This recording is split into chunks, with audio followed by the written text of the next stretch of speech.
डर लग रहा है? मुझे तो लग रहा है तस्वीरें देखकर, खबर सुनकर। मैं जितने लोगों को जानती हूं, आसपास में इतने लोग हैं जो कि इस वक्त कोविड की चपेट में हैं, हॉस्पिटलाइज्ड हैं, या फिर हॉस्पिटल में उनको बेड नहीं मिल पा रहा है। कितने लोग ऐसे हैं जिनकी तबीयत खराब है लेकिन टेस्ट के लिए 3-3, 4-4 दिन इंतजार करना पड़ रहा है।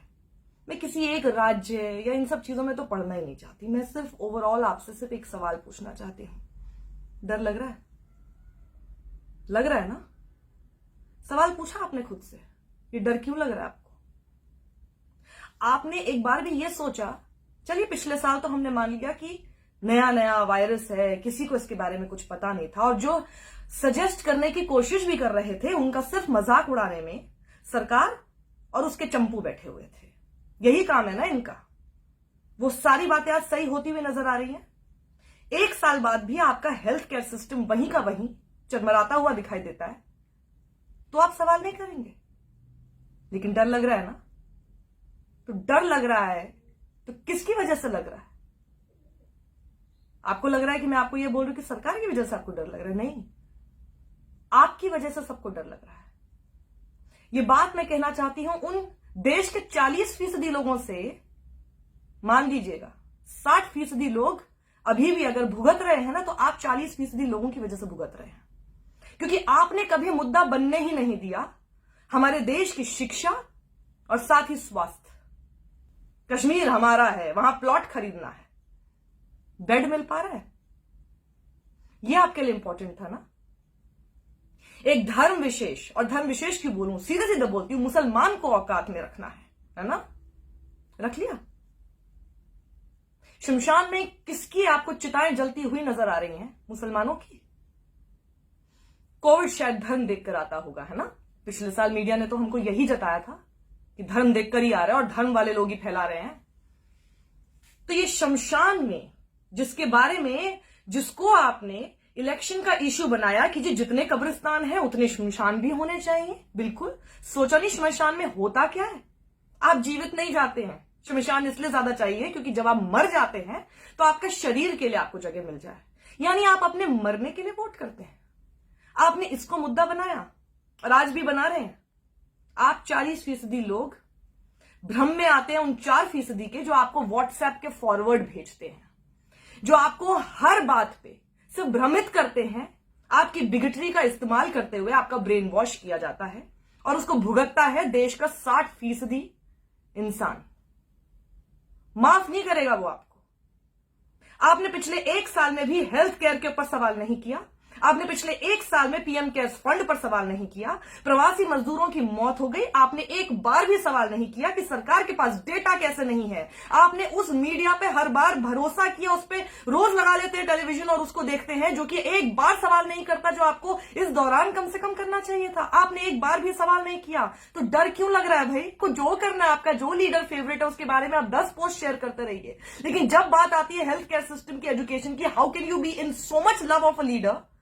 दैट मीन्स कि 2014 के समय पर आप लोग सिर्फ लोगों को भ्रमित कर रहे थे, देखिए एलपीजी के प्राइस कितने हाई हैं, देखिए पेट्रोल के दाम कितने हाई हैं, देखिए इकोनॉमी का क्या हो गया, क्योंकि उससे ज्यादा इस वक्त है, लेकिन आपको फर्क नहीं पड़ रहा। यानी you just wanted your own leader to come, यानी आपने पूरे देश को मूर्ख बनाया, जिसमें हम भी बने, सभी लोग बन गए ना। 70 साल करते रहते हैं, 7 साल का हिसाब दीजिए। अब हम सरकार से भी नहीं पूछेंगे, अब हम उस 40% लोगों से पूछेंगे जो पहले 5 साल के समय तो 31% थे, अब 40 के आसपास हो चुके हैं, यानी बढ़े हैं। वो 40% लोग आज हमें बताएं ये लोग इतने मर क्यों रहे हैं। वो 40% लोग आज हमें बताएं कि इनके आगे हम हाथ जोड़े, गिड़गिड़ाएं या नाक रगड़े कि भाई अपने माता पिता को बचा लो या अपने भाई बहन को बचा लो, सही मुद्दा इस देश में बना लो। क्योंकि जब तक आप इसी चीज पर वोट करते हैं ना, दूसरी पार्टीज भी उसी दलदल में घुस जाती है। क्यों? क्योंकि आप तो वोट कर रहे हैं उसके ऊपर। तो जब आप ही उस चीज पे वोट कर रहे हैं तो आपको लुभाना है। सब लोग उस तरफ चले गए हैं। किसी को दुर्गा पाठ करना है, किसी को हनुमान चालीसा पढ़नी है, किसी को जय श्री राम करना है। मंदिर मस्जिद सब बंद है। तो हमारे कोरोना वॉरियर्स, हमारे doctors, frontline workers are working day and night for us. उनके लिए थाली ताली बजा देनी है हमको, उनके बारे में तो सोचना नहीं है।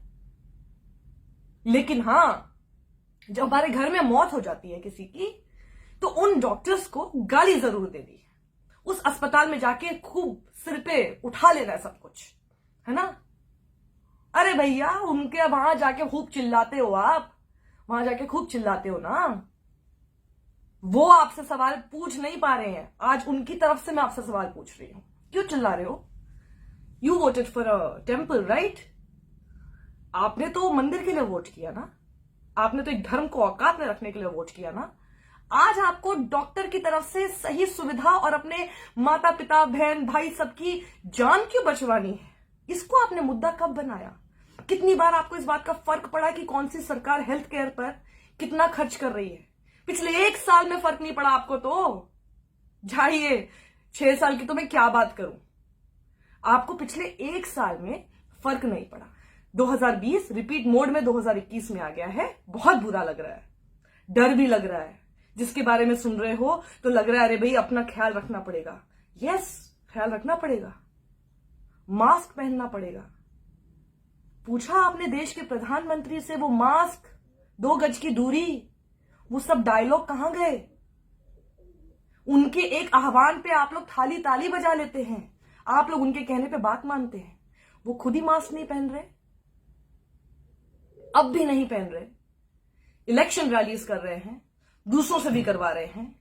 यूपी की हालत क्या है, वहां पंचायत के इलेक्शन तक नहीं, इलेक्शन तक, पंचायत के इलेक्शन तक पोस्टपोन नहीं होते हैं।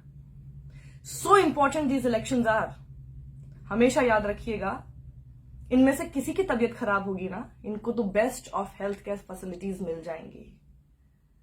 आप और हम यूं ही रह जाएंगे, सिर्फ जगह जगह फोन करते हुए, बेड खाली है कि नहीं है, नहीं है तो घर में ही अपना इलाज करते रहो।